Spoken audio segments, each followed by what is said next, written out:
this interplay between subjective and objective is, I think, very interesting and quite important. As a fine artist, this, in a way, explanation of self is inherent these days in the position that the work takes. You know, basically, it's incumbent upon a fine artist these days, particularly a conceptual artist, to in a way articulate and define what their work is about. And you know, and I know that part of a fine art education from the get-go is about understanding self. And interestingly, that is a little bit more prevalent now in applied arts education. But if I go back to 45 years ago, when I chose to go and study graphic design, nobody ever asked me what my work was about. or what informed your making of it, right? Because it's actually kind of not relevant. And also, you know, even to this day, when I meet the commissioner, who in this instance is a client, they are not interested in my position. They're interested in their position. Right. and how it's... and my ability to articulate their position.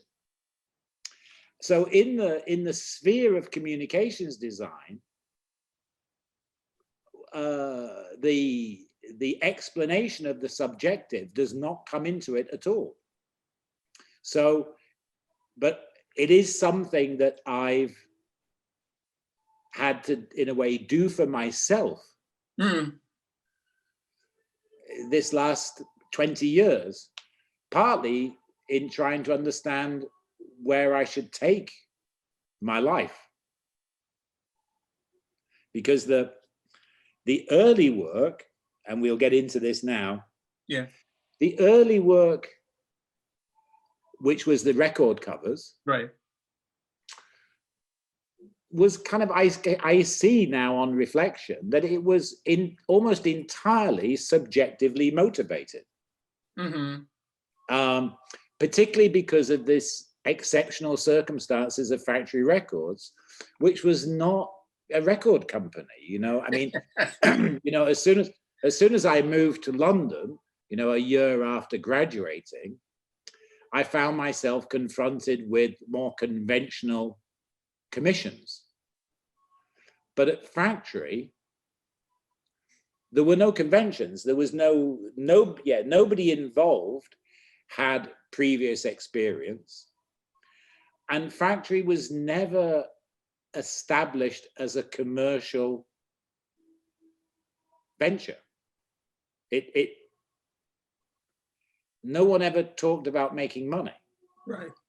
And we didn't borrow any money. In fact, it was not until money was borrowed in 1990 that you could identify the beginning of the end. So, I mean, and this was principally because the kind of the founding individual in Factory Records, Tony Wilson, you know, was fully engaged as a television broadcaster. Tony Wilson had a day job in regional television, and Factory Records was his crusade. You know, somewhere between a folly and a crusade. The members of the groups in the early days all had like day jobs, and there were no advances. So it was purely a matter of, you know, finding enough money to record something, and then one thing led to another thing. So nobody involved had this kind of any agenda of commerciality. And nobody was trying to, well, the theory was that nobody was trying to sell records. Of course, the boys in the groups did want to sell some records because they wanted to give up their day jobs. But the whole thing was it was a subjective exercise for everybody involved in the way that they wanted to be involved. And with my first factory record, and the important one, Unknown Pleasures, but the Joy Division first album, you know, the Joy Division had this image. They had this remarkable image of the pulsar CP19 that one of them had found in the local library, and they thought it would make a good cover, and I agreed, yes, it would make a great cover. But beyond being given that, there was no brief. Nor was there a marketing department or anybody with any previous experience in selling records. So, you know, the group made the music they wanted to make. Martin Hannett, who produced it, produced the album that he wanted to produce. And to this day, Peter Hook and Bernard Sumner of Joy Division, you know, they still don't like what Martin did. They have certain objections. Yeah, they do. They thought they were making a punk record. Right. But Martin was the producer, so he did what he wanted to do. And given the material and the title, I did what I wanted to do and what I was capable of doing. And I don't even know if they liked it. Yeah. They didn't mind it.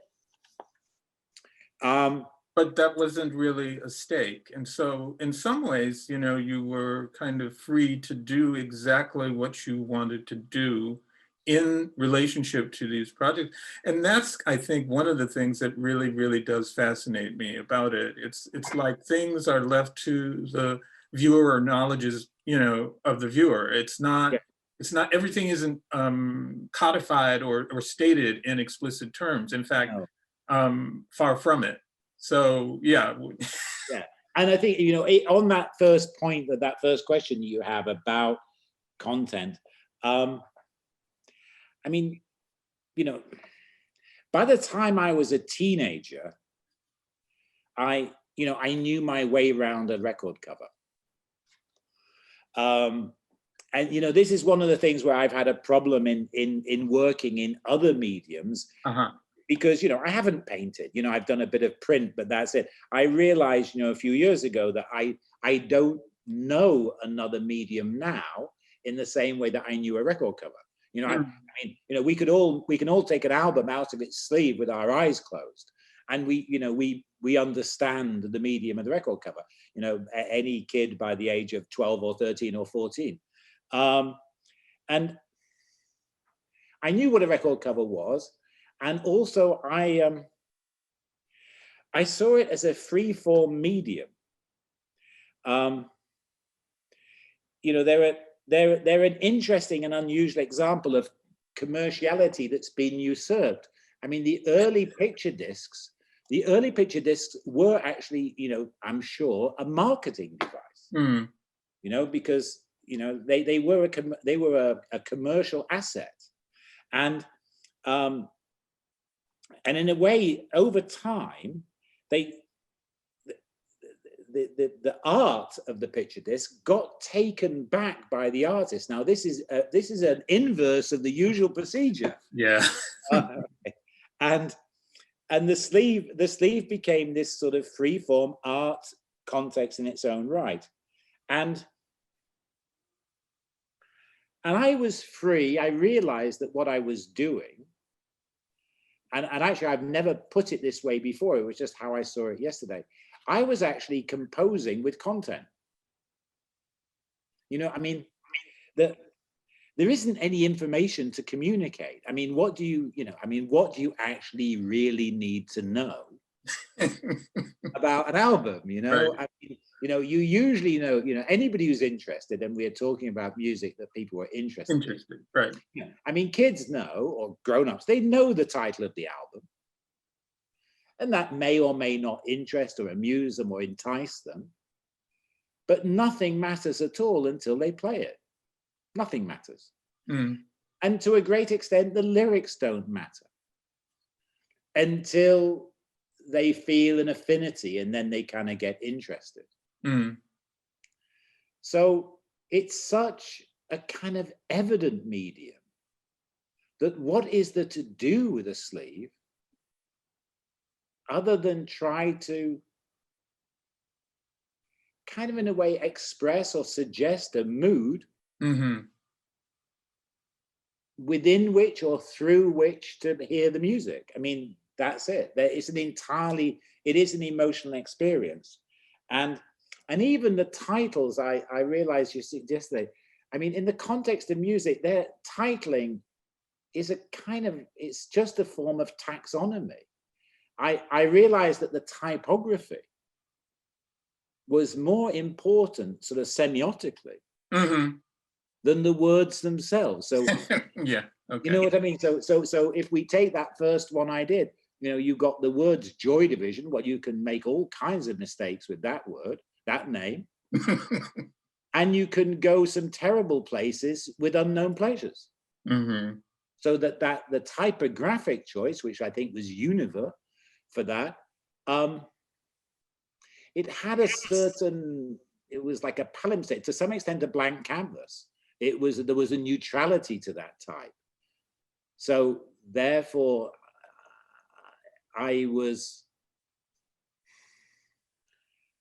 that choice of type was as important, if not more important, than specifically what the words said, because it was an attitude to that type of information. So almost like the intent could be, or the typography is very important to intent. You know, I mean, the same as in your case. I mean, you know, you're using, it's like a kind of a Helvetica bold. Neue, I think, is the one. Neue, and sometimes bold, and mostly, mostly bold. And I mean, you know very well that you can entirely shift the initial perception of the work by your choice of font and color.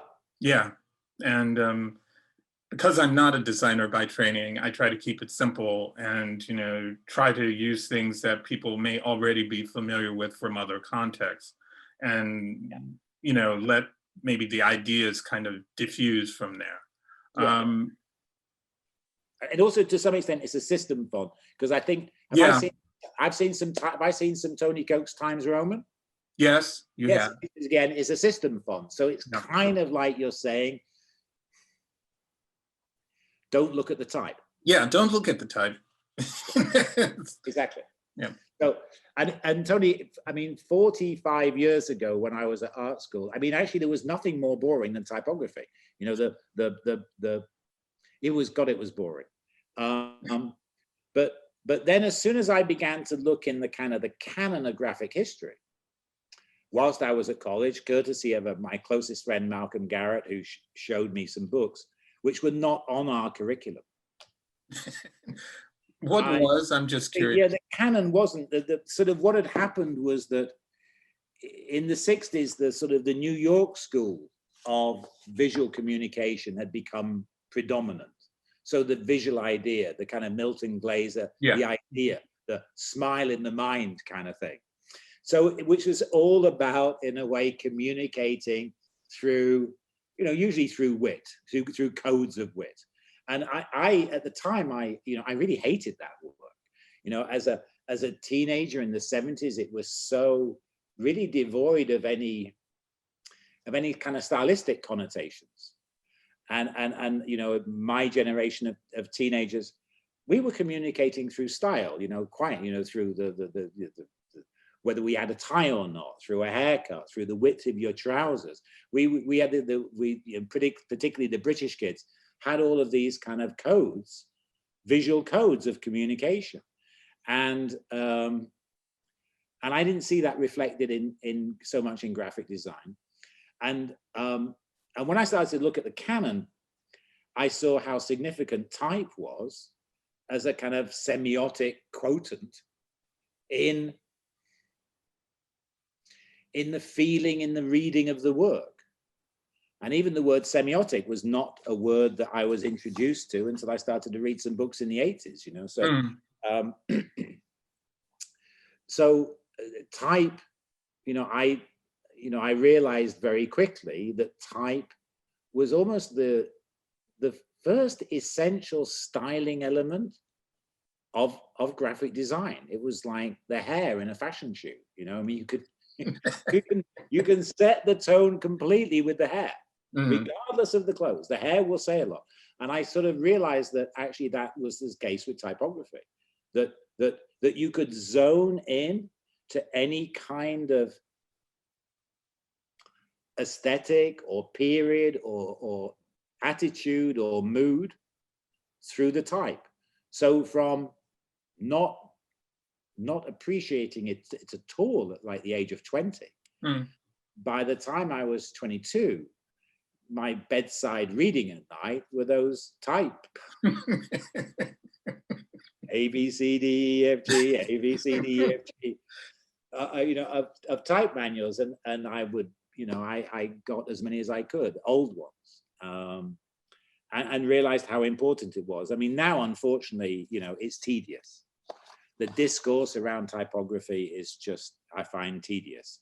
But now there are, you know, hundreds of thousands of people around the world who want to talk about typography. But it is important. It is, and you know, it's interesting how you use it. I mean, you use it proactively in a kind of passive way. You yeah. It's, and yeah, I think for me, it's kind of also, a way of both setting, you could say, norms, like ignore this, and then, oh, but there's some emphasis here, or, oh, you know, there's something else going on. I kind of like to set up a system, and then, oops, I got to make a change here because I'm getting, you know, usually because I'm getting bored. It's like, just trying to, knowing that things kind of already have histories and associations and not being too precious about them, but, you know, trying to find a relationship to them. And to know when they do. I mean, that it's knowing when they do. Yeah. So you can either play with it or avoid it, I think is right. Yeah, that's important. That's important. And also, I mean, you know. And it seems like sometimes even very, very simple gestures that you've used, for instance, kind of have this kind of charge to them. Like one is italic and one is no, and then you know, it's just two letters, you know? Yeah. And changing weight, the shift in weight can be important, italic. I mean, I have a problem with Times Roman italic because it gets a little bit sort of, it gets a bit kind of cursive. It gets a little bit romantic, the italic for Times. Whereas if you shift into Helvetica italic, it gets more kind of, it's still kind of utility. It's got emphasis, utility. Whereas with Times it shifts. But I mean, but also, I mean, you know, with no disrespect, your typographic works, I mean, they look hip, you know, they do look contemporary. And, you know, it's interesting how, you know, the sensibility of nowness is part of where we are in our culture. That you know, there's the term, the big flat now, where, you know, art, design, fashion, film, photography, architecture, there is a kind of an awareness, there's a collective awareness now, which I think is important in that it's part of speaking about the now is showing instantly that the work is of the now. You know, in that your use of color and type alone, that will evolve a little bit with time. Probably, yeah. I mean, it will. I think it sort of has to, you know. Yeah. I think, you know, the notion of one's work being quite static, I think, is something that isn't really viable anymore. you know. The work has to stay in a way fluent with the now. Can you talk a little bit about that? Because that's something that was one of my questions. We're kind of doing them out of order, which is totally fine. Oh, that's okay. That question of how you might recruit an image from a kind of different historical context for the now, you know, to kind of suggest the now through usually a juxtaposition of something that, you know, you either know or should know with something that you don't. Yeah. I mean, I am I am an outcome of the postmodern break, and, you know, unwittingly, you know, we are who we are. And yeah, we're born into a time, and the time makes us. I mean, we can look back and see how we might align with broader values, but also you just are. I mean, that's the great thing about young people. I mean, young people, you know, they are of their time, you know, and they define the times. Right. So you know, I had a postmodern sensibility just by being born in 1955. You know, I witnessed the 60s. I had two older brothers, so I witnessed the 60s, but I didn't really go to the party. Yeah. and when I got to go to the party, it was the morning after. You know, the waterbed had leaked. The waterbed had leaked. The drugs were seen as partially a disaster. Some of the sexual liberation, there were some regrets. And so the early 70s were, by their very nature, a kind of a dystopian moment. You know, that there had been such optimism in the 60s for newness, for the now, and for the future, the possibility. You know, we saw it in architecture, we saw it in civil rights, we saw it in gender politics, and actually young people becoming an entity. You know, that's something that really, you know, in a way kind of blossomed in the 60s. And suddenly, you know, in the early 70s, there was a reflection on that. And there was suddenly an uncertainty about the now and the future. So many things, so much optimism had been invested in the future. And when some of it didn't work out, there was suddenly a kind of it's instinctive knee-jerk response to reflect back and possibly what might we have left behind. And also, I think that there was a significant moment of new social privilege that, you know, middle class young people and some, you know, working class and formal young people, they no longer accepted being denied things. You know, that there had been a privilege to wealthier dimensions of class. But, you know, I remember, you know, I mean, I just came from a middle class family in the north of England, but I didn't accept that I was excluded from things. You know, and, you know, my record covers they were a window to a world. You know, I would look at a Roxy Music sleeve and want that for my life. You know, I might not be able to get it, but there was nothing to say. There was nothing to say that I couldn't have it. Exactly. And maybe there was something even about the form in which it came. Yes. You know, through the record sleeve, as opposed to in a museum. You know, where that might not ever happen, right? And in the museum, in the museum, it's not yours. And they said the remarkable thing about the record cover, it is suddenly yours.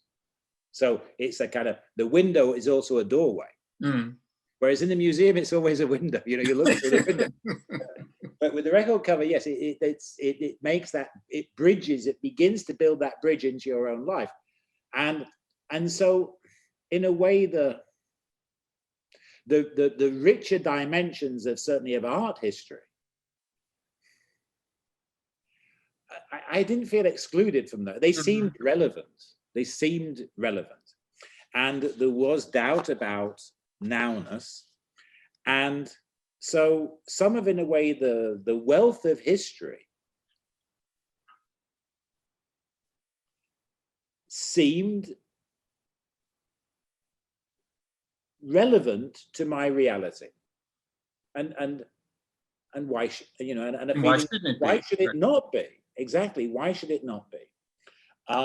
So at the beginning, juxtaposition was, for me, it was just in a way context and time itself.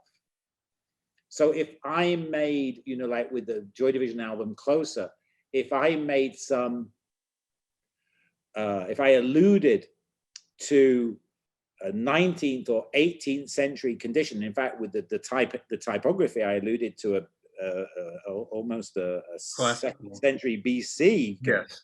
You know, in that sense, it was the juxtaposition of that kind of material in the context of a contemporary progressive album. So that was already, for me, a stark juxtaposition to put those two things together, and also to take references from previous centuries and put those in the context of a now. That was another, you know, that was also a very, in a way, dynamic composition. I mean, to make a progressive rock album look like an engraving from the 18th century was with no compromise, basically also with no compromise, no visual compromise to say, hey, we're now, you know, there was no compromise. We must be now. What's going on, Peter? Right. Exactly. There was no compromise at all. And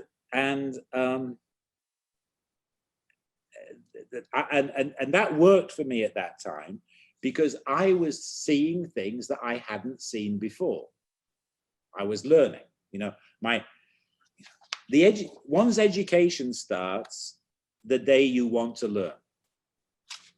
So it may be your first day at school, it may be your last day at school, but your education doesn't start until you start to get proactive. And in my final, it was in my final year at art school when my friend showed me the canonical history of graphic design. That was the day my education started. And I went directly to the college library and got the books for myself. And I started, and I was seeing things every day. I was seeing things, Tony, that I'd never seen before. You know, my family hadn't shown me, my school hadn't shown me, my nation hadn't shown me these things. And I found them inspirational and wonderful. And the record cover, and particularly the factory covers, gave me free license to share my newfound enthusiasm with some other people. So in that sense, it was all like curatorial. And of course, at the beginning, it was just a few hundred people.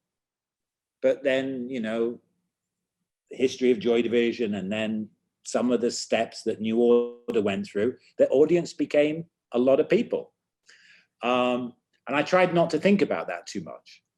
That's interesting. You know, there are a lot of people who seem to kind of have that in reverse. They think almost as though having a large audience implies importance and, you know, something that one wants to know. And it sounds like for you, it's actually first things that were interesting to you that you wanted to share with others, and, you know, the scale, you know, or the exact size of the audience or the demographics, not so much. Yeah. No, exactly, because if it had been, I mean, you know, Blue Monday, a couple of years later, Blue Monday possibly goes to 2 million people. If you think on that scale, you kind of, you get drawn a little bit to lower common denominators. But, you know, I mean, I was pleasing myself. I mean, I said to someone, I was having this discussion recently, and someone said, so you did what you wanted. And I thought, and I went, hang on, no, and I'm not exactly. I did what I wanted to have. Mm. You see, there's a subtle difference there. Yeah. I was doing what I wanted to have. And I had no idea whether anybody else would feel the same. But some did. Mm-hmm. You know, so and that is one of the beauties of the record cover. It doesn't matter. It doesn't matter. You know, no person has ever not bought a record they wanted because of the sleeve. There's a few whose, their decision could be influenced. I'm not sure I like the cover, but nobody didn't buy a record that they loved, a song that they loved, because they didn't like the sleeve. I've got lots of albums. I hate the sleeve, but there was a great record. So in a way, it didn't matter. You know, what I was doing didn't matter, but it did connect to other people. And so at the beginning, this discovery of the canon was my impulse and my enthusiasm. It felt appropriate in the times, you know, this kind of postmodern period, and then there'd been punk as a kind of coup d'etat in youth culture, and then I know that we felt that in the so-called post-punk new wave, we were in a way, you know, not building a new order, but proposing a new order. You know, I mean, Malcolm Garrett and I at college, we rather romantically likened ourselves to the constructivists when they decorated the trains that took the message of the revolution across Russia. You know, and we, you know, we did have these slightly grandiose ideas that, you know, that pop culture needed to be in a way restyled. So we were doing that.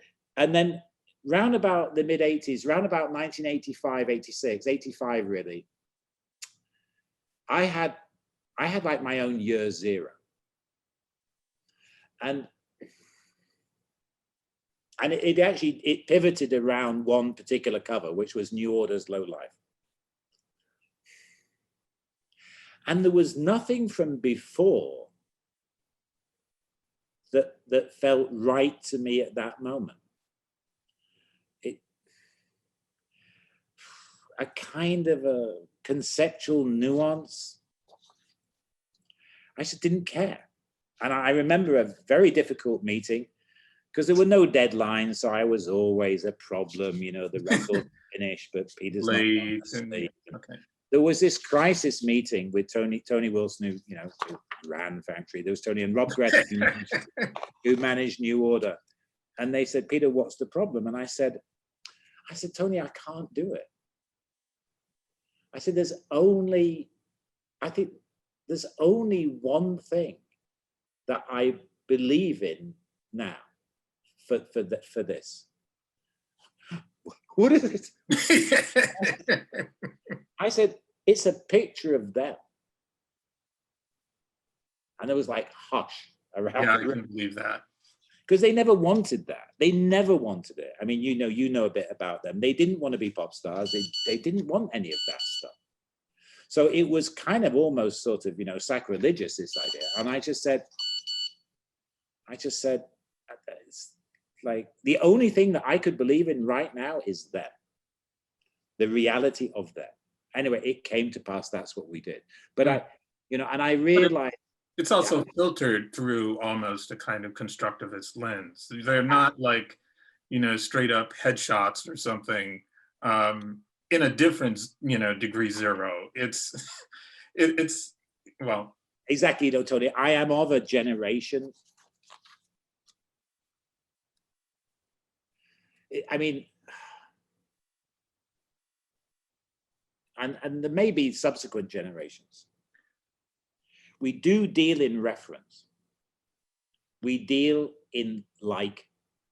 To some extent, to some extent, certainly in the applied arts, in order to communicate at the speed which we're given,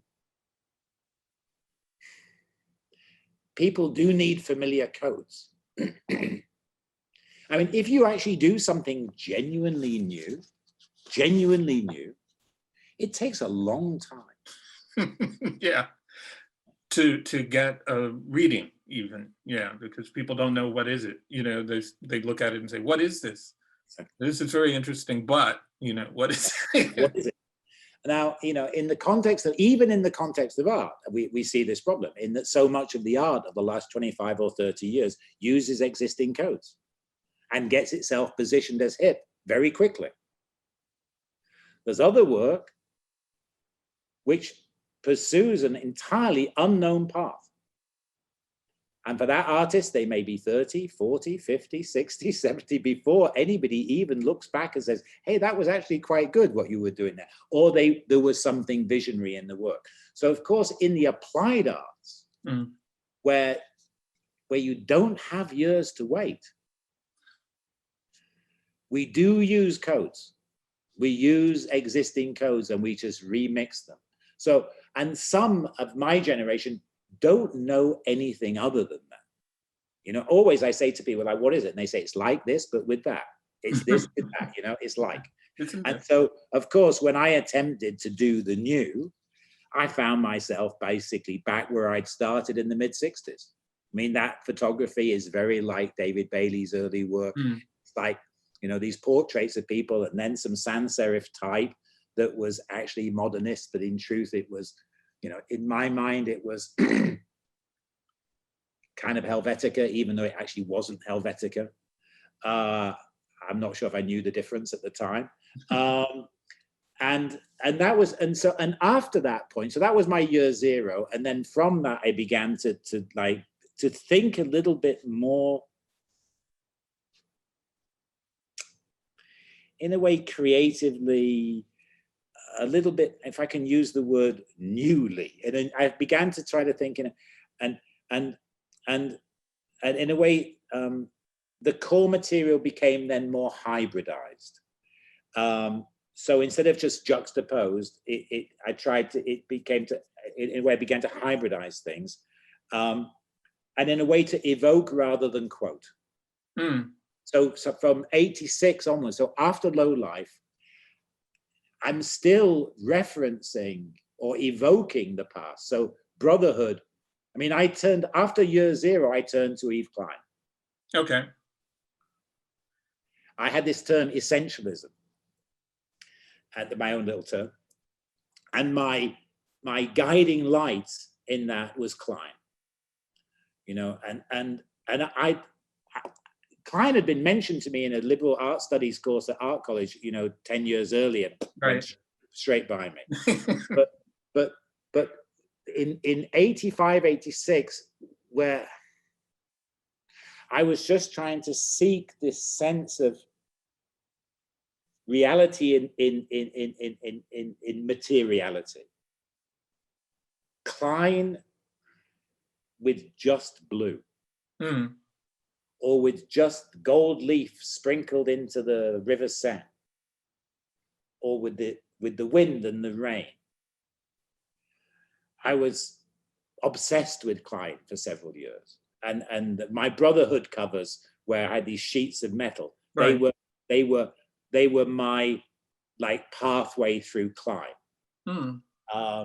So I tried. You know, so whatever that was, 85, 30 years, I tried to not quote literally from the past, but to look, learn a little bit, and then try at least to do the work in a way that you could put, you know, copyright 1990, that you know, that it hadn't quite been seen like that before. Of course, you know, thinking back, the cover to Love Will Tear Us Apart, the 7-inch single, also has a kind of materialist aspect to it. But It's different. I will grant you. It's different. It was an idea that, I mean, I didn't know how to do it. But that was graphic in the, I mean, Joy Division sounded like Manchester to me. There were these two perceptions of the city that I'd always had as a child. One was the kind of the industrial city of kind of underpasses, and they have these strange yellow street lights and sort of factories and yellow wet streets at night with this yellow light. And then there's the sort of Gothic revival cathedral. There's a kind of sullen righteousness to the place, a kind of, it's, the hymn Jerusalem? Yes, I do. Okay. So that was the other dimension. And actually the two Joy Division albums, Unknown Pleasures is the city at night, and Closer is like Jerusalem. And Joy Division were, to me, the sound of, in a way, the urban fabric. It sounded like the city. So when I was given this expression, love will tear us apart, I mean, and it's important to acknowledge that very often when one's doing a sleeve, you haven't actually heard the music. I love the way you even say it in one interview. You say, "Haven't heard the music." Haven't heard the music. Yeah. With Unknown Pleasures, I mean, I was worried when I was asked to listen to the test pressing, because I didn't know if I could sit through 40 minutes of Joy Division. So. And with Love Will Tear Us Apart, I mean, I do remember when I first heard it, but I think I'd been already asked to think about the sleeve. And basically it was just like, I wanted something that you couldn't tear apart. And I sat, I had a wonderful new inspiring friend in London in those days in 1980 called Ben Kelly, who was an industrial designer. And I sat with Ben one day and I said, Ben, how can I write something in a way that can't be torn? And he said, wait a minute. And he went to his bookshelf and he took his Royal College of Art thesis, so that his MA, his master's degree thesis, from his bookshelf. And that was called Metal-Lined Cubicles. And he had put on the cover of that thesis a sheet of mild steel with the title Metal-Lined Cubicles engraved out of a sheet of mild steel. And he said, you could try that. So I did. You did. So I did. I did. It caused a little bit of consternation because it gets credited to me, and Ben likes to remind me every time that it was him. So, but it's that came from Ben. But the Klein thing was different. There is a difference. The Klein thing, actually, with Brotherhood, the first thing we did was get some exotic metals like copper and bronze and do that oxidizing stuff on them. And it just looked like a trendy bar. I mean, even in '86, I just thought, this is just not it. It's not real. This is mannered. So Trevor Key, my photographer colleague, Trevor said, I'll go down to the construction yard and see if I can find something. And he came back, Tony, with these two sheets of beautiful material that were really, really cheap. They were like $1 a sheet, huge 6-foot sheet. And they were cheap cladding material. They were for cladding. They were for, like, if you're doing your loft conversion, they were, there was this stuff called Titan zinc, and that was this sort of stripy gray stuff. And there was this other one called aluchrome, which was like iridescent. And they were just beautiful. They were like, every day. They were like everyday climbs. Mm-hmm. It was a beautiful, ready-made everyday climb. And I said, Trevor, they're perfect. How much was it? He said, £2. I said, and he said, shall I clean them up? And I said, no. Let's not clean them up. Let's just use them as they are. I mean, it was a bit boring, but I didn't care.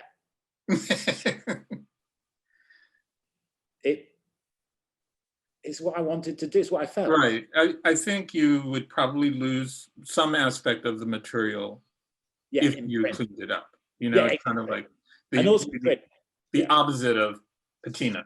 You know, I mean, I have those sheets of metal still, and you know, at the next retrospective exhibition, the sheets of metal will go on the wall, and they will be beautiful. They will be fabulous. And the notion of an everyday climb, I really like. But it didn't really matter. I mean, I knew it was a bit boring, but it didn't really matter because the New Order fans were going to buy the record anyway. So why couldn't it? Yeah, but why couldn't it be boring or challenging to? Oh no, the group is not appearing. You know, it's like, that's right. We'll just continue with other kind of material manifestations, and you'll just have to deal with it in a certain way. And you know, and then from that, I got into this sort of neo-organic phase. One thing I regret, Tony, is that, you know, by the nature of the medium, I was pushed to another idea every 6 or 9 months, every year. And that, you know, once I actually started to develop some thoughts of my own rather than just the juxtaposition, nothing ever went anywhere. There was no gestation period. You know, so, you know, I would have a few months to do 2 or 3 works that expanded upon a thought, and then I would have to, then it was just abandoned by demand, and to go to another place. You know, that color, you know the color alphabet from Blue Monday, you know, where I translated the alphabet into color. There was a lot I could have done with that, you know, the idea of writing in color. And that is one regret I have, that when I got a little bit more thoughtful about the work and a little bit more innovative, I never had the opportunity, or my circumstances did not provide the opportunity to really develop that. I mean, of course I could have done. Yeah. And you could still do. Yeah, I could still do. Yeah. But, you know, this was the dilemma. And you know, who could critique that? Yeah. You know, it's something I developed, and now I've reclaimed it and developed it. Yeah. Further. So this was the dilemma of the last 20 years, that this subjective approach was, you know, I mean, it had its place with the record cover, specifically with the factory covers. But, you know, one does grow out of that. And, you know, by the time I was 30,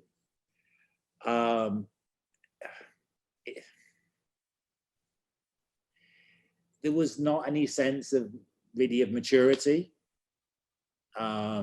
Also, you know, you don't earn from it. So, you don't get paid more, you know, as you get better at, I mean, you know, you learn what you're doing. There's no career pathway there in being in record covers. And so, and, you know, so I of course, inevitably had to divert to the more objective world of being an art director, graphic designer,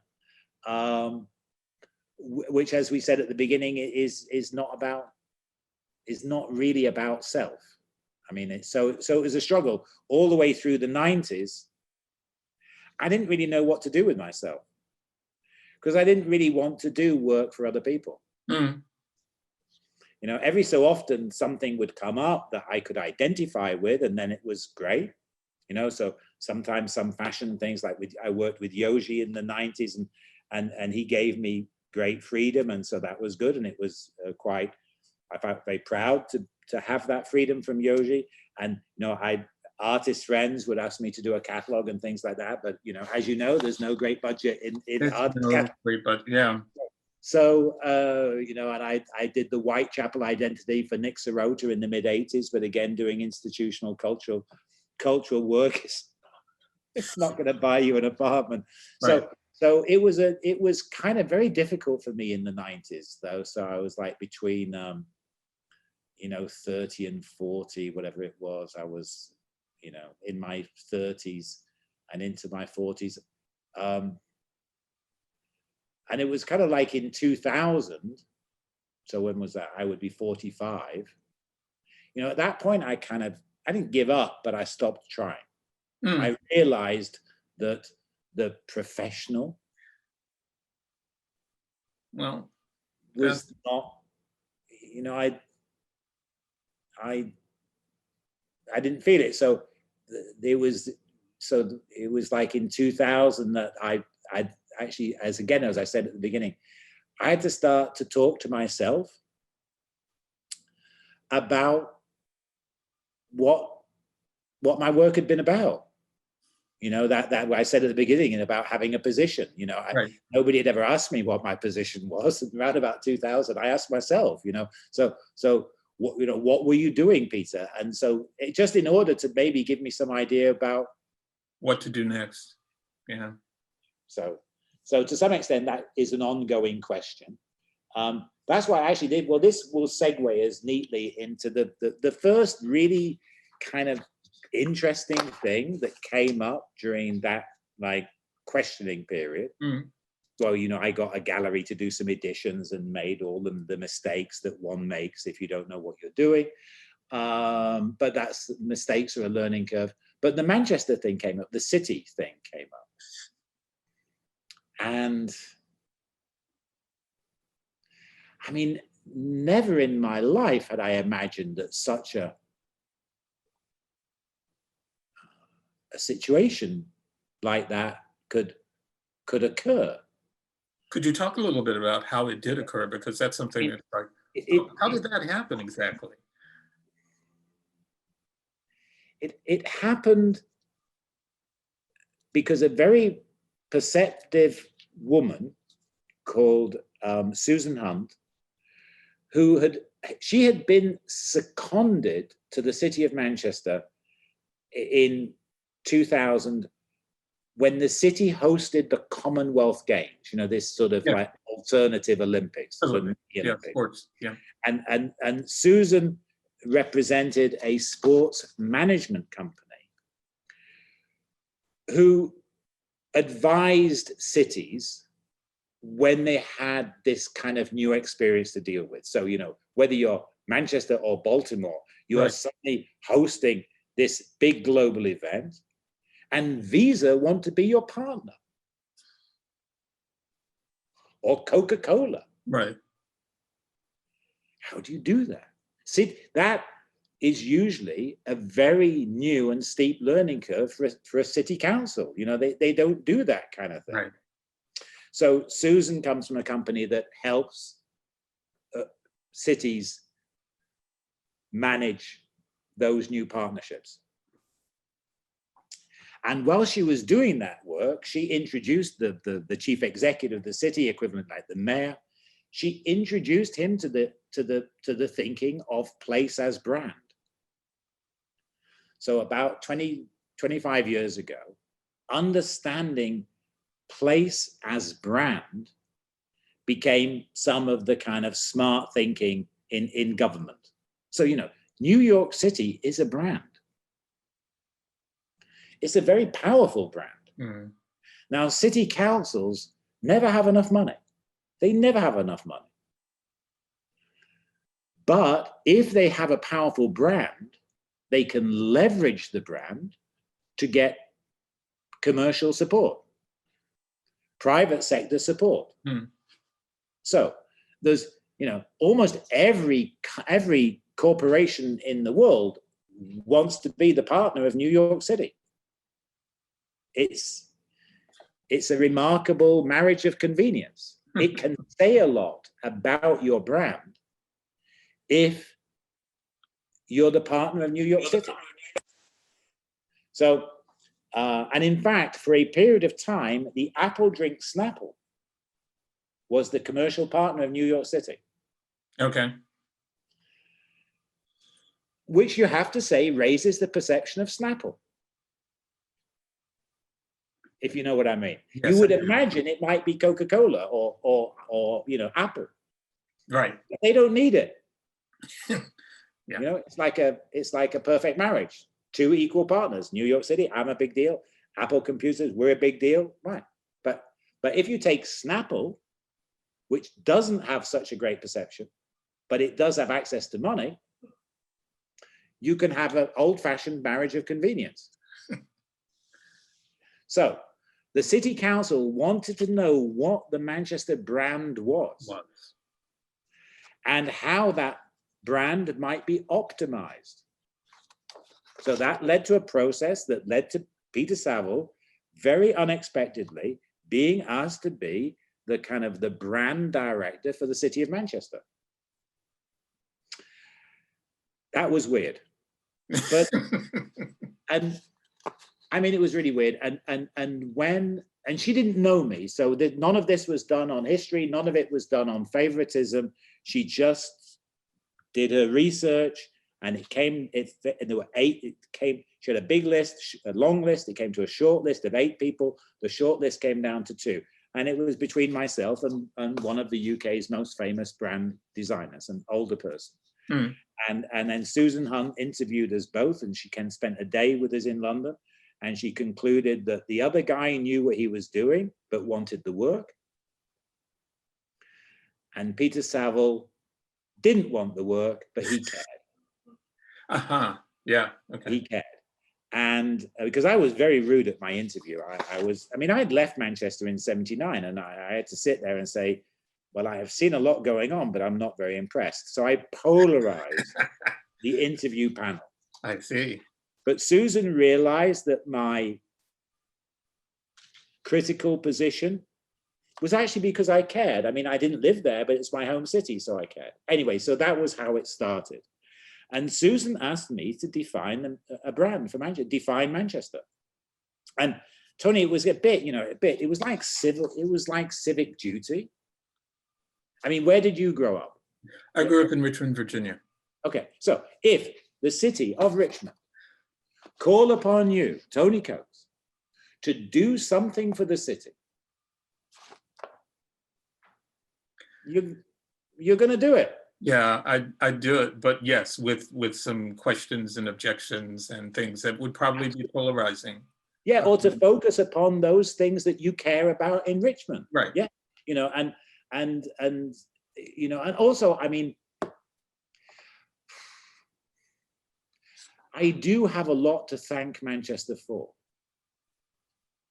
Here I am talking to you today because of something that I did in Manchester 45 years ago. Nearly 45 years ago. Mm. And something that Manchester gave me the opportunity to do. And also in one of the things that I learned when doing the brand project was that one of the value criteria of Manchester is willfulness. and that is quite a value. Yes. Yeah, it's willful. That's one of the defining characteristics of the Manchester society, willfulness. And that even goes back to the 19th century when Manchester, as the principal, basically the industrial heart of the world, the industrial laboratory of the world, they were always compromised by the city of Liverpool, which was 40 miles away, but the port. Mm. So all of the raw material in and the manufactured product out from Manchester had to go through Liverpool. So Liverpool compromised Manchester's supremacy. And Liverpool made Manchester pay for its port, made it suffer. So Manchester said, well, if we are not by the sea, we will bring the sea to Manchester. So they did. So they built what's known as the Manchester Ship Canal and said, fuck you, Liverpool, and bypassed Liverpool. Okay. So that, I mentioned that as a wonderful example of the willfulness of the city of Manchester. So it's a willful place. Factory Records was a willful place. Joy Division and New Order, very willful. The Hacienda, willful. So I owe that to the place where I'm from. So, and there weren't other things that I wanted to do at that time. I was in this kind of like, what am I going to do with myself? And I was approaching 50. And it seemed a mature and grown-up thing to do. It was, the antithesis of subjectivity in a way, at least from a point of view of action, in that if you try to do anything in the public sector, you do not act alone. Right. You sit at a table with 20 people, and you have to accept compromise. But it's a very informative learning curve.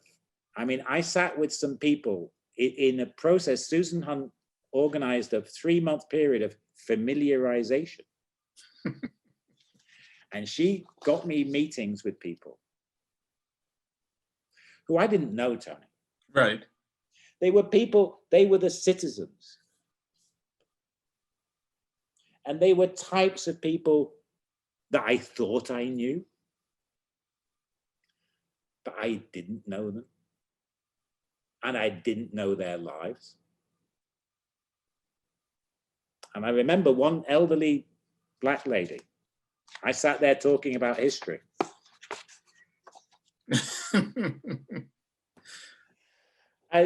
She just leant across the table and she said, Mr. Saville, you're not talking about my history.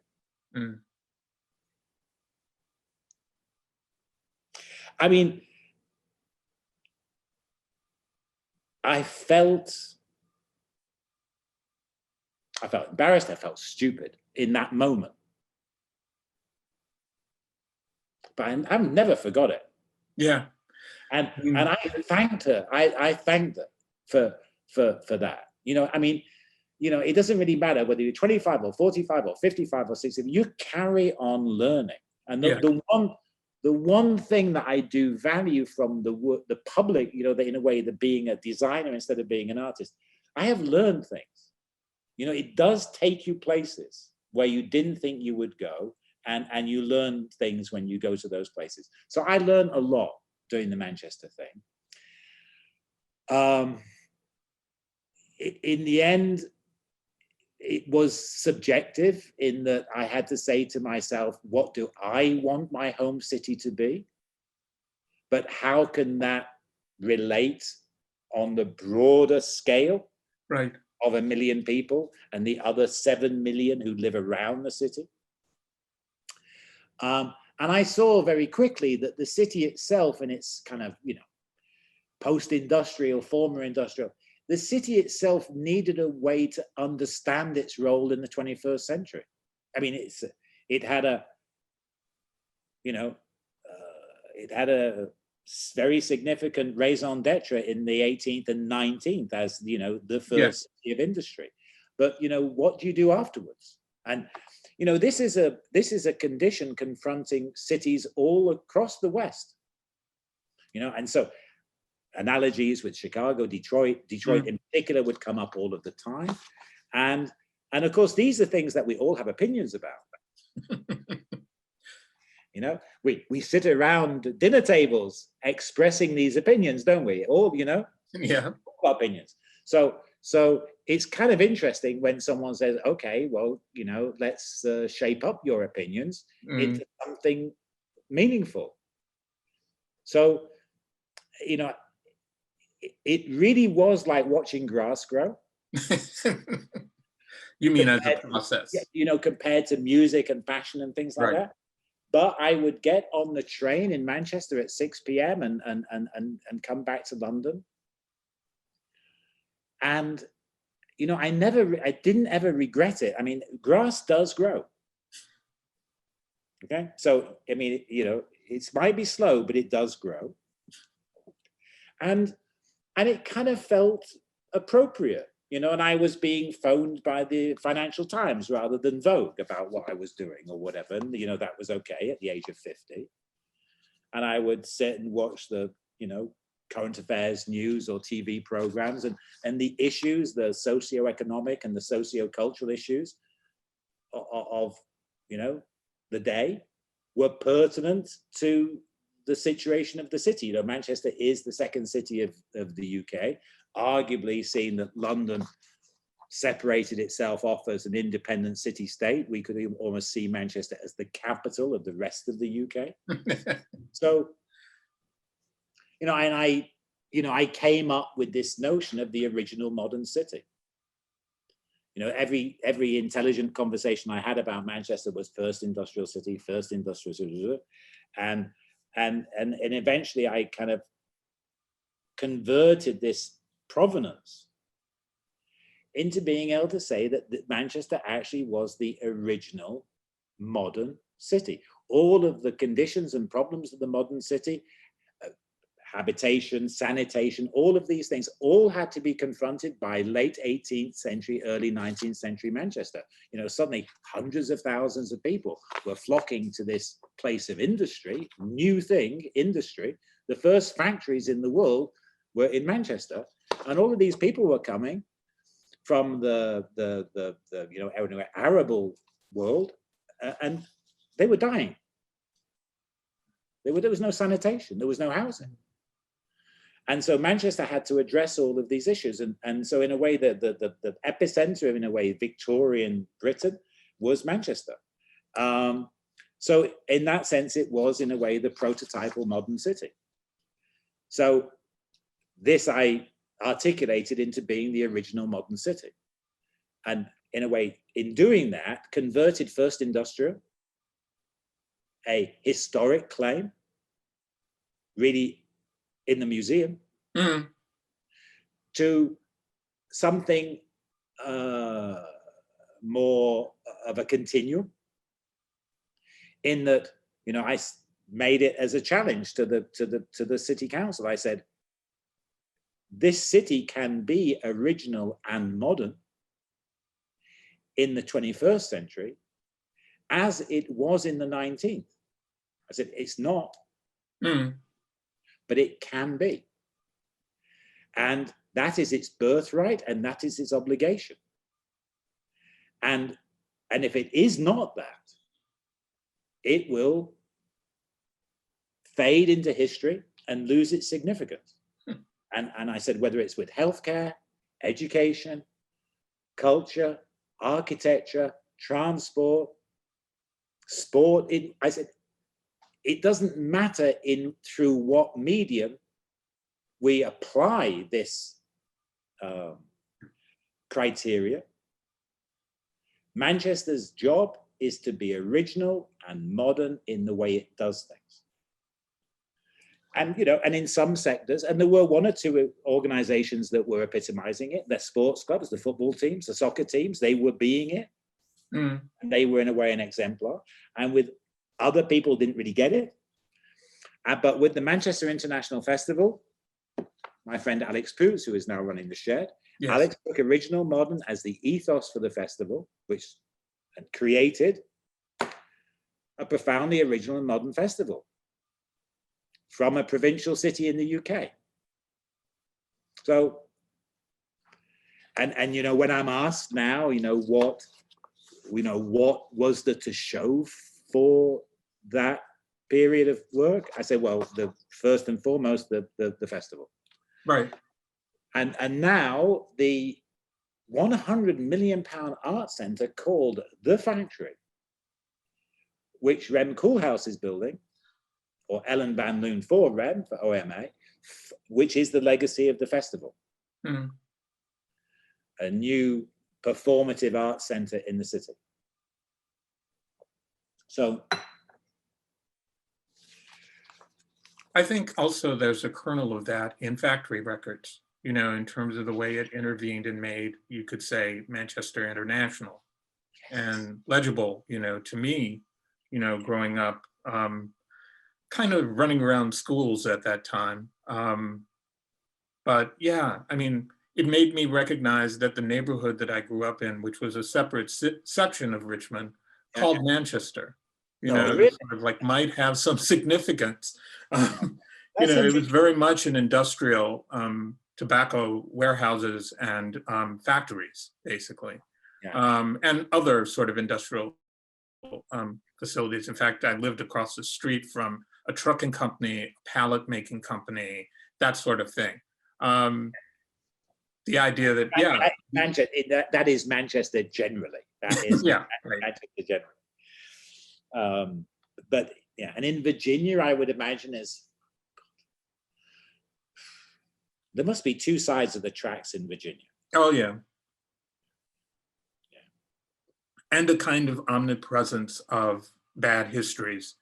You know, I'm, you know, really struck by the movements to dismantle or reorient, you know, monumental public sculpture, for instance, because Yeah. you know, we got plenty of it, and it's, you know, yeah, we too. I mean, the strange thing, Tony, is it's just surprising. Why has this not been part of the dialogue before now? I mean, the public sector, city councils and the rest of it, I mean, they have been so behind the curve with social culture. I mean, massively behind the curve. And the relevance of public art and the reading of that, the monitoring of that, the sensibility around public art should be hardwired into the public condition. I mean, Manchester itself is still full of, you know, the Victorian innovators and industrialists, but Ian Curtis should be standing where some of those guys are, and right.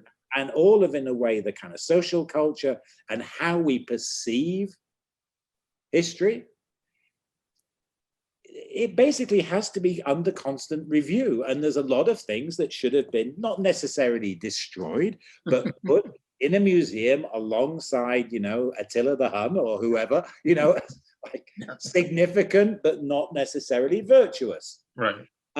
And you know, it is what's the public realm. That's the expression they use. It's public realm, and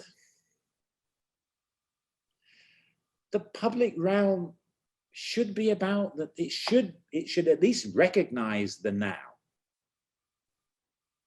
I mean, the now exists in that it's, yeah, often I think it's, for many, I think, people, it's seen almost as a zone of reversion, you know, or heritage, which, you know, is kind of difficult. I think it's especially difficult from my point of view, when you could argue that there's either this kind of irrelevant or scary heritage or advertising.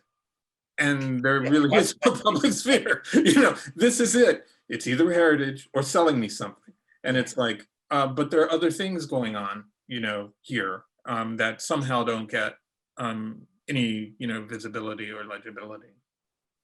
The cultural, I mean, it's just, I mean, it's one of the things that I welcomed when I was engaging with the city council, because, you know, I was bringing a point of view that was different and new to the table. I was like raising issues that aren't normally talked about. So I felt positive about that. But it did strike me as anachronistic that it was not that it was such an exception, that it hadn't happened before, and it hasn't happened since. You know, I had my like 6 or 7 years engaging with the city council. Then, you know, I stopped. Nobody has replaced me.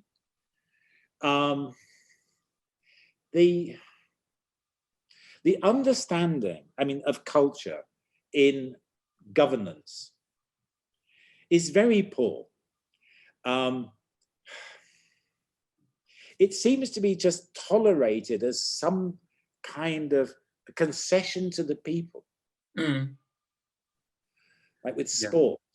Like sport, or maybe less popular, version. Yes. It's a diversion, right? Yeah, without realizing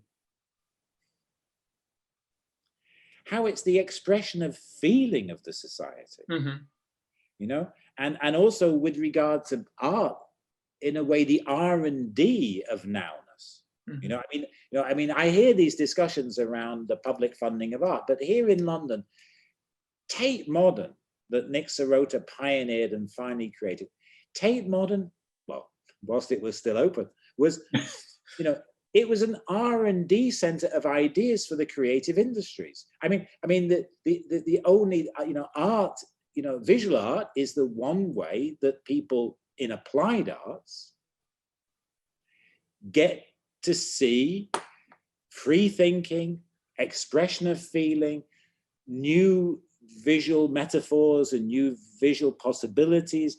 Olafur's remarkable weather project, inspired the creative industries that are one of the huge drivers of the economy. So that relationship between, let's say, art and science, that isn't understood clearly in governance.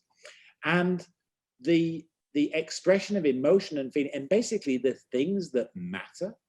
I mean, Alex Poots was very good in that issues of our times was one of the key prerequisites of the festival. Alex was concerned with artists who were expressing, who were dealing with issues of our times. And it is remiss how governance has marginalized the significance of the arts. But America's just gone through a very weird period. But it was always weird, and there was little or no recognition of arts, except where money was involved, where people then recognize that there might be a value, but it's a kind of very truncated and limited idea of what value might be, and often is. But I mean, we can always be surprised. I mean, the greatest art event, the greatest expression of art of the year so far, Amanda Gorman. The recital at the inauguration. I mean, she really connected, I think, with I mean, I've watched it two or three times. I mean, I get tears in my eyes watching it. It's phenomenal. I mean, not just what she's saying, but also the herness of it. That she is saying it in a very specific way. In that remarkable context. I mean, I'm 60 or you're, I mean, we would be, I mean, can you imagine stepping out there onto that balcony to speak? No, I mean, she was remarkable. So, a degree of optimism has to be maintained in order to bother. In order to carry on, in order to do anything, one has to maintain a degree of optimism.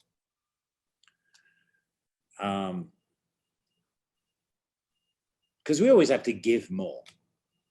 We always have to give more than the situation warrants, or that we're being reimbursed for, or whatever. We always have to give more. And even if you think something's going to take a day, it takes 3 days. We always have to give more.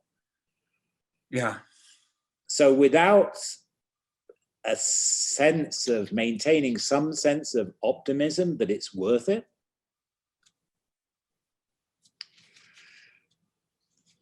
difficult to carry on. And one thing I found very interesting, we just go back to the work in hand. When I saw the piece that we're talking about, I'm just trying to think of the lady's name, the text. Judith Butler, yeah. Yeah, okay. And then I heard the music underpinning that particular piece, and I knew it was Joy Division because it was unmistakably Joy Division, but I didn't immediately know what it was. And so because I didn't immediately know what it was, I guessed it must have been from Still. Okay, because as I said earlier, I didn't listen to these records when I did the covers. Right. I only listened to them subsequently. And I've never listened to Still. I mean, I never played Still, from end to end. Partly because I knew what Still was. It's not an album. Still was stuff in the cupboard. So when Ian died, there were all of these beginnings of things that hadn't quite worked. There was all this material. Live tracks. And the idea was that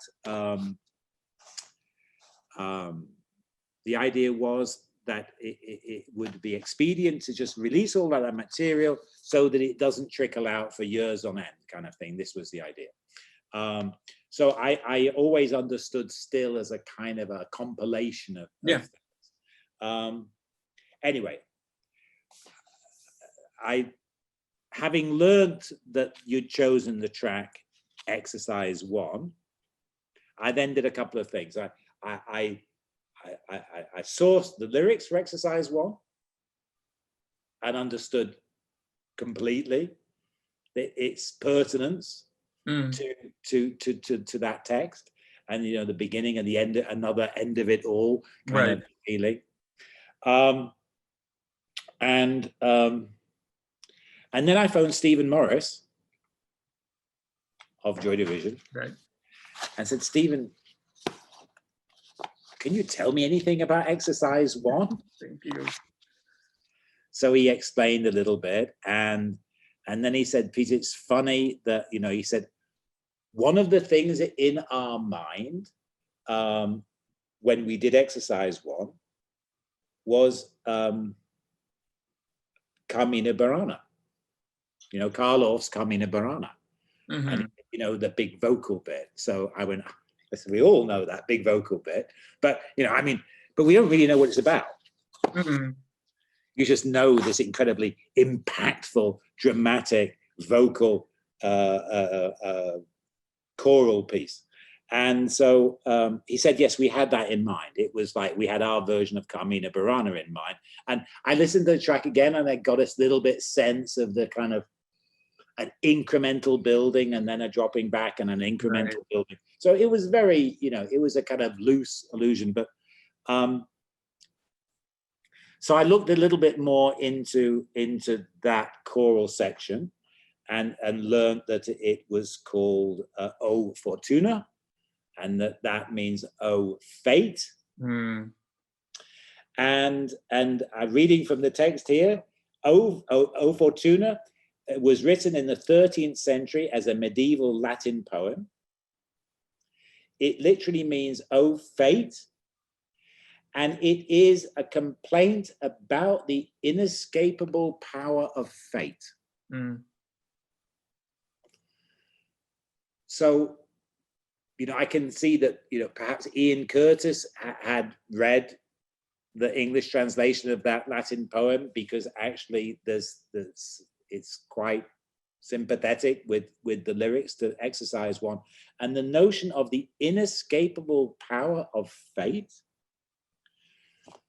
seems very opposite to the text that you chose to work with there. And that, Judith's text,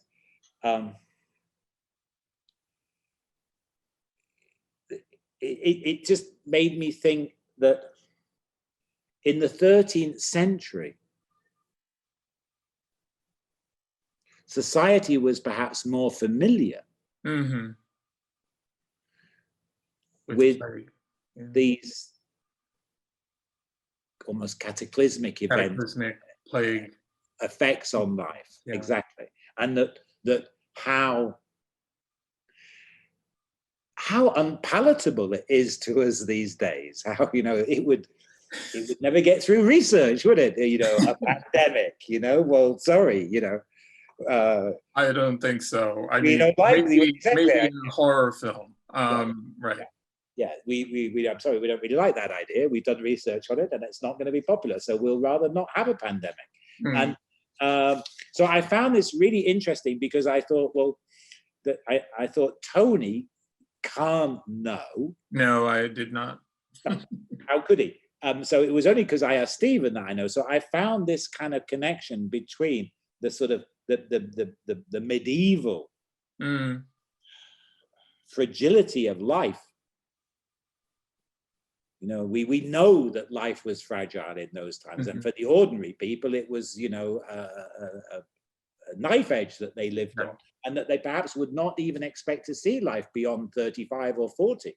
So that I thought it was really fascinating that almost serendipitously, this connection had been made from Judith through you, the Judith's text, to Joy Division, to Exercise 1, back to then to O Fortuna. I found that really quite cosmic, actually, I have to say, that connection. It was really interesting. Yeah. It was really interesting. Well, thank you for bringing it out. And yeah, I mean, for me, there is something like disaster-like, I guess, in the lyric of the of Exercise 1. It has that kind of enclosure, things kind of falling apart, people sitting in their cars while the world falls. You know, it's like it was absolutely perfectly opposite to the condition now. Perfectly. And I think this project in Piccadilly Circus, because those big display boards, I mean, it's like Times Square, but in a way even better than Times Square. So because I don't know, Times Square is a little bit enclosed. The wonderful thing about Piccadilly Circus is it is a hub point. You go through it. You know, you don't have to go to it. You go through it. And I drove through there a few weeks ago, and this may sound a bit silly, but the technical precision of those boards now is phenomenal. You know, and interesting, the people who use them, the advertising agencies who use them, the brands that use them, have really began to employ the minimal in the use of them. They're not as fussy and ornate as they were. They're quite bold. You know, you see like a Coke or Apple ad on something, and it's very clean. And of course, your typography, your piece is going to look amazing on one of those boards. And phenomenally modern. And you know, Judith's text is just like on a big public scale. And then, you know, your delivery of that text in the moments that you take in and think, and then I think it's going to look amazing, actually, Tony. I think it's going to be really, really good. Thank you. I'm really, really looking forward to it. I think, you know, I've been kind of doing large scale things in, you know, gallery kind of containers, and, you know, also thinking about the modulation of going from like a computer screen or your phone to something, you know, that's kind of public. And it was a real opportunity to think through some of those relationships. I think they work. I mean, I made some choices, you know, to like code things, mainly because I was thinking about this broad public, and it's sort of like, but then the thing is sort of not quite, you know, as kind of legible as it might be, almost in the same way that, you know, pop culture often operates in, you know, zones where a particular subculture or community kind of reads it and understands it one way, and then it reaches a broader community and has, you know, increasingly, you know, expansive, you know, readings and kind of constitutes new public sometimes, you know. I mean, Judith, you've dealt with Judith's text in a purely text in a as language, because I mean, it would have been inappropriate to not do that. Yeah, I felt that there was kind of an erosion, if you will. The process kind of stood between you and it, and it was almost as though I'm interested, you know, in the formal and in the, you know, things you gain from potential misreadings, but then this seemed something that actually required, you know, a particular type, or an attempt anyway at a type of reading and legibility. And that's something in a project I probably haven't done. You know, I usually do, you know, I take one approach and sort of try and work that out. But in this one, it was kind of like I looked at, you know, I did a mock-up of the filtered, you know, and modified version, and it just sort of like, it kind of fell apart. It was like, well, and if I, you know, this idea of if I wanted it to be something like, what is that? You know, why is this here? And it was almost like, well, I think I've already done some of that in the other pieces. And so in a way, it was almost like maybe as a kind of coda to, you know, try to be clear, even though, you know, there's going to be misreadings and other things going on as well.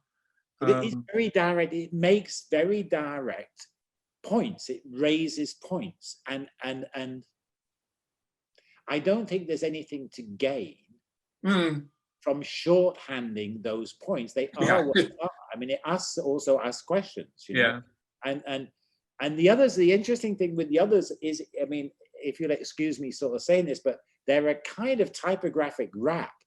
But you know, yeah, in some ways, even the coding gesture is, you know, derived in part from rap and or, you know, file names, the way that people, you know, because they know what the thing is about, they just shorthand everything. You know, I mean, I've got one in front of me, and it's the I can't breathe, and everybody, you know, everybody knows that. I mean, we know it. So that gives you this way in to understand it straight away, and it's kind of interesting because it's like a sort of visual vernacular of speech. I think it is interesting to explore this. What is basically the vowels are missing. So basically, yeah. So but it's a new kind of concrete sort of, it's poetry, but it's moving. It's like a new, it's like a kind of, it's like a new visual language, and I think it looks really, I mean, it looks good. We have to conduct research afterwards to see, it's like, did you know, how many people missed the point? So you know, but you know, I mean, basically, but that's fine, because this is art. It's not a public announcement. So as long as it connects, if it even connects with one person powerfully, then that is an achievement, you know. So, and also it will connect in its difference. Yeah. You know, it's difference. I mean, if I was walking through there completely unaware that this event taking place, and I see that on one of those boards, I mean, you stop and you say, what the fuck is that? Exactly. So this is interesting, I think. This is very interesting. Yeah, it's also, I think I may have mentioned this earlier, that strange phenomena of scale. You know, it's like people imagine sometimes that, oh, I made this message, I'm presenting it. And it's like, yeah, but it's not very interesting. And I'm, you know, what kind of attention did it draw? Because, you know, millions of people saw it. Whereas on the other hand, and this is an example with which you are very familiar, a group of people will attend an event in a, you know, not central city. And those maybe 40 people, some say it was. Now, thousands of people say they were there. And, you know, but those 40 people, you know, a good portion of them go out and create, you know, a kind of music and cultural history. Yes. And it's sort of like, maybe it doesn't, it's not the, you know, it's maybe it only takes one or very few. And it's not even, meant as any sort of elitism. It's just what people do, the conditions, the qualities that they bring to and carry forth from, something. It's not, wow, lots of people saw it, or at least not for me. Yeah, I mean, it's interesting. I mean, you are referring to, the famous Leicester Free Trade Hall gig. Yeah. It was sometime in maybe 78. I wasn't there. I've never pretended I was. Never claimed, right. But there were, there were a handful of people who then went, and most of whom then went and did something about it. So in that sense, it's a kind of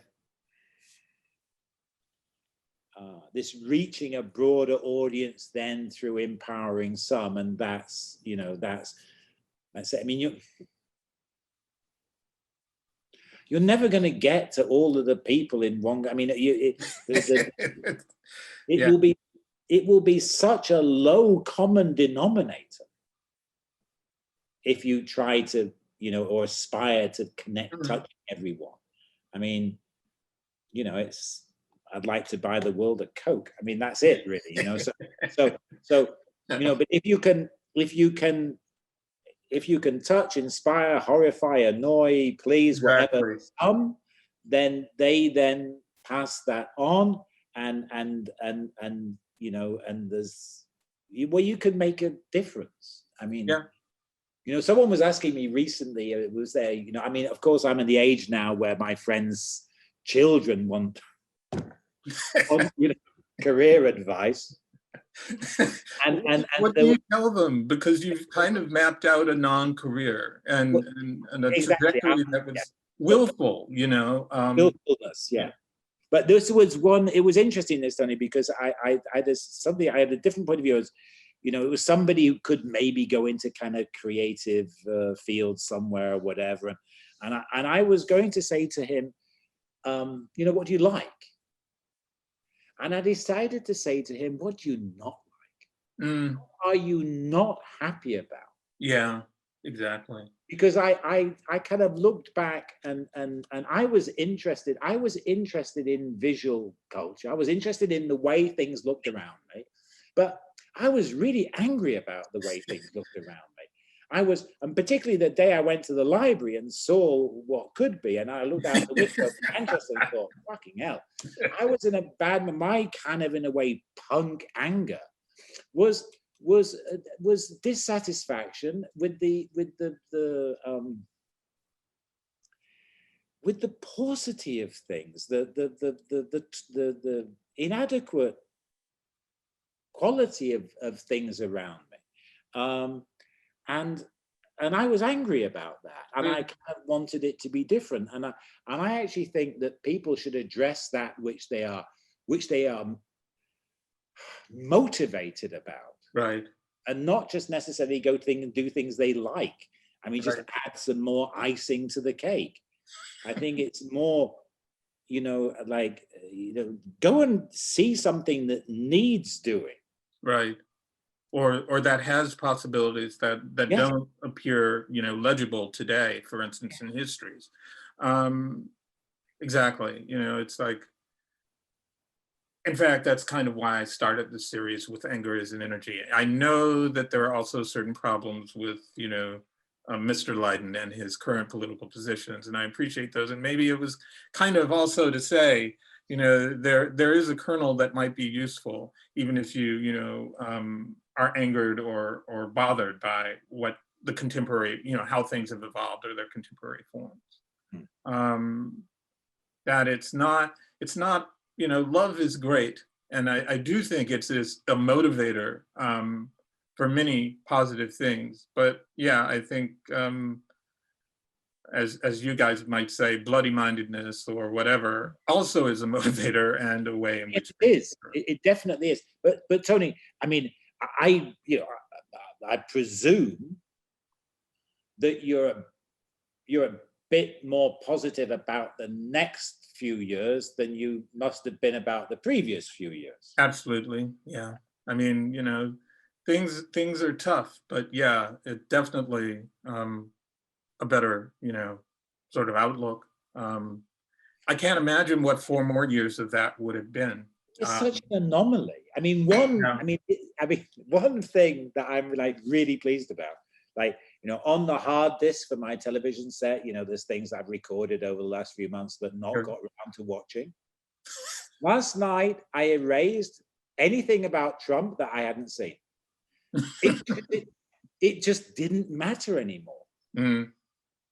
Now, I know that in the US, there are some groups or whatever who may or may not maintain. It is uncanny that his effects do persist. You know, people using similar rhetoric and methodologies seem to be, you know, tolerated by, let's say, the Republican Party. Still, you know, it's almost like they have this, people have compared it to a cult, you know, this unreasonable faith in this, you know, truly negative viewpoint towards the world. It's kind of like, I don't understand why they keep, you know, playing that tune, but they love it, you know. But yeah, I think for many people, you know, this is a set of possibilities that may be actionable, as opposed to, I don't know what's going on, you know. Yeah, I mean, you know, we have had a reciprocal change, socio-political change here with this, you know, the Brexit thing. Yeah. I mean, all of these things are the symptoms of, you know, the decline of Western hegemony. That's it. I mean, basically, you know, a lot of what people thought was brilliant was the upside, and that has peaked. And then for the majority of people, we are now on the downside. There's been an absence of facts and truth to the people, and they, you know, being misled. But, you know, we know categorically that for most people, the outlook is not what it was, and the outlook for their children is not what it was. Yeah. And nobody has really been frank about why that is the case. So that has allowed for a lot of misleading rhetoric and blaming and scapegoating for people's problems.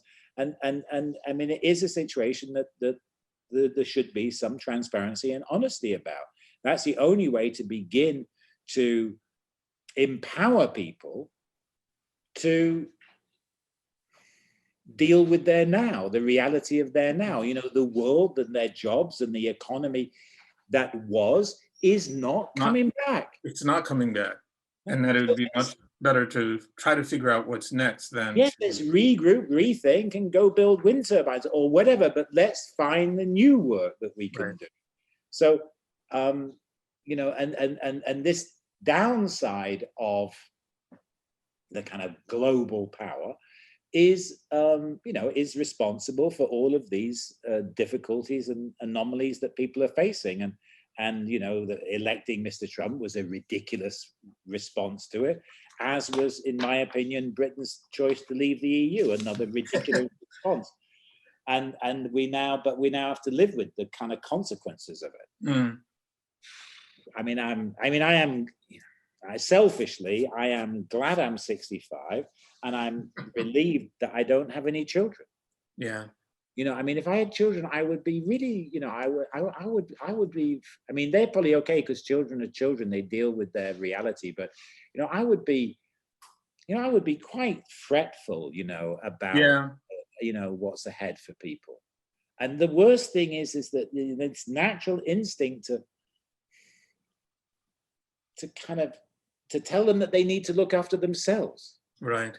You know, and of course, I mean, any parent would like, well, it's like how can I get the best so that they're okay, you know, whilst the world around them isn't okay?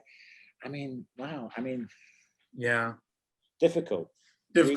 And that doesn't seem, you know, any more than turning, you know, to a imagined past, a way to get, you know, into a future. Just not going to work. Sounds great, maybe, you know, on this kind of individualized level, but the product of its reality, and not some kind of, you know, distorted mirror from the past. It has to be the now. So, okay, Tony, do you think we have enough? I think we have more than enough. Thank you so much. Okay. No, it was good. Thank you, Tony. Anyway, so as I said right at the very beginning, I am very pleased to meet you. And, you know, I mean, it's fab, actually. I'm delighted.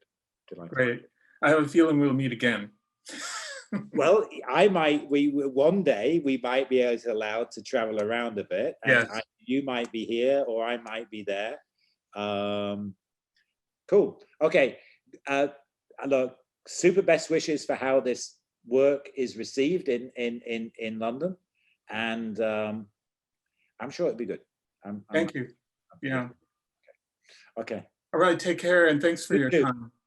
Thanks, Tony. See you soon. Thank See you. you. Bye. Bye. Bye.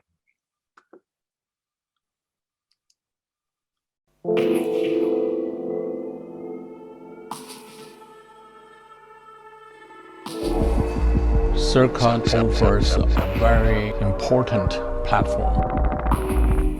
It's really just asking us to pause in this moment. Art can be a form of disruption when it appears on such a exposed place as the Piccadilly advertising screen.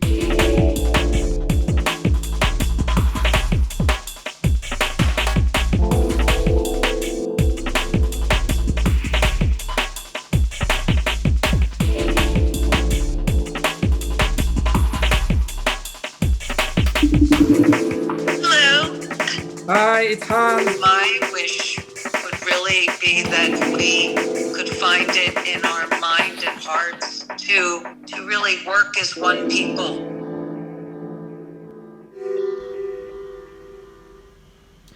Public art right now can only be important if it supports your community. See Your Name in Lights is our fundraising initiative to challenge this model of only having kind of, rich 1% funding in supporting the arts.